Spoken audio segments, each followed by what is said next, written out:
Fed by Africa's greatest lake, the Nile runs north for over 4,000 miles before reaching its outflow in the Mediterranean Sea.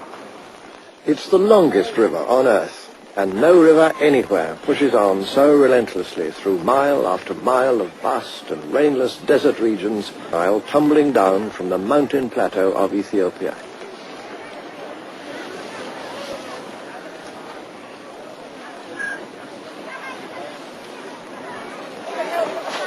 But the Nile is more than a great river. It's a whole library of the history we're looking for.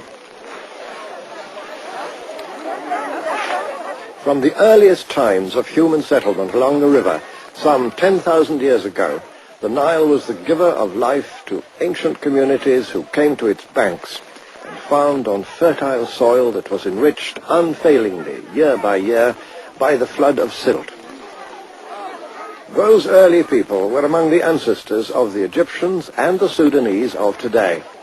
Others may have come from the Middle East, but the archaeological evidence combines to show that the main lines of incoming migration were from the southwest and the west. In other words, from the African communities of the Sahara.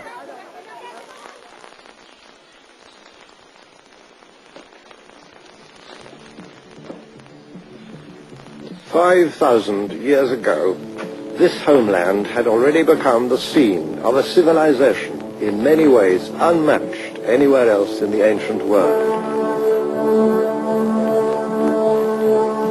This is where we have to begin, in the Egypt of the pharaohs, in the African land that was the gift of the god of the Nile.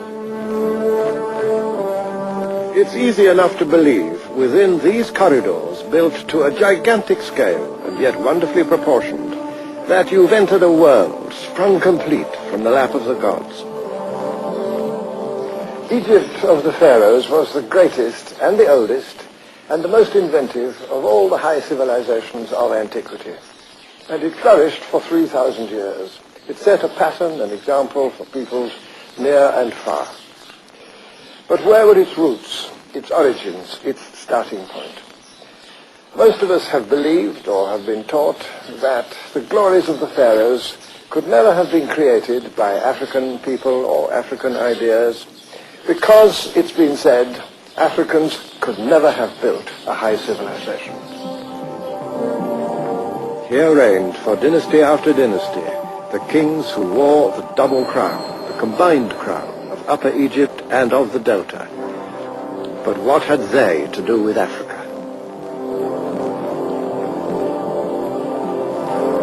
How could this grand hierarchy of gods and spirits have anything in common with the superstitious mumblings of the black peoples of inner Africa?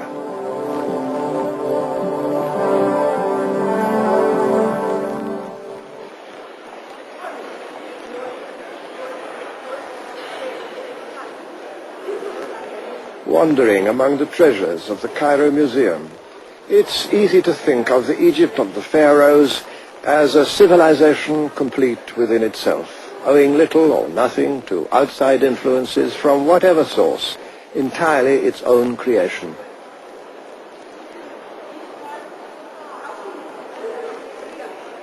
And I imagine that most visitors conclude as they listen to their guides that a statue such as this of the young king Tutankhamun may have turned very black in the course of centuries, but could not have been a black man in the first place.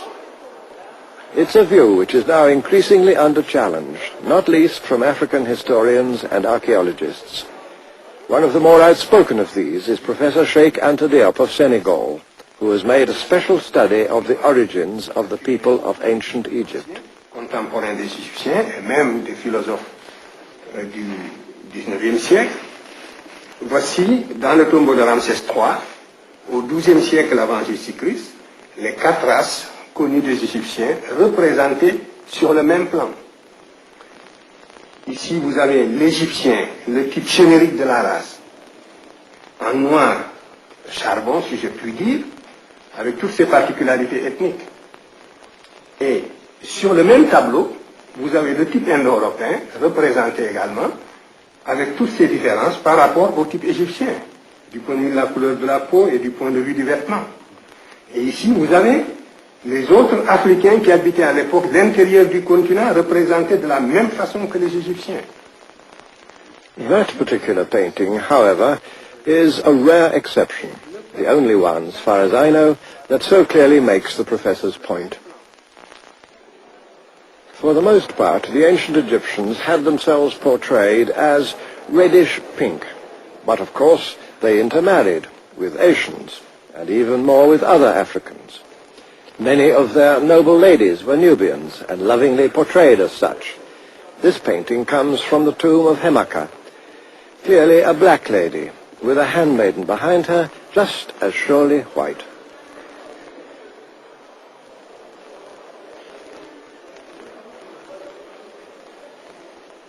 It followed that the royal children were often black as well, as was King Senusret, seen here wearing the white crown of Upper Egypt. Or this pharaoh, of unknown name, but obviously of high prestige in his time, and just as clearly African.